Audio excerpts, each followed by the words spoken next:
Bu Salmi menggunakan seragam merah putih dengan ikat kepala merah putih terbayarkan. Lelah-lelah yang dari tadi pagi terjebak macet, panas-panasan, anak-anak kita tetap ceria Bu Salmi. Masya Allah Bu Yanti ya, dengan semangat bunda-bunda guru dan juga partisipasi orang tua ya.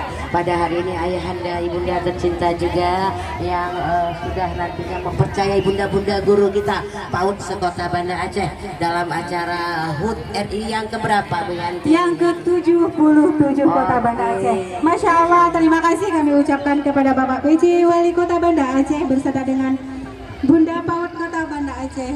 Baik, terima kasih Bunda dan juga Bapak, mungkin dan berserta juga rombongan ada Bapak, ada Bunda PAUD dari Kecamatan Sekota Banda Aceh yang sudah ikut memeriahkan kegiatan kita pada hari ini untuk mengambil posisi istirahat.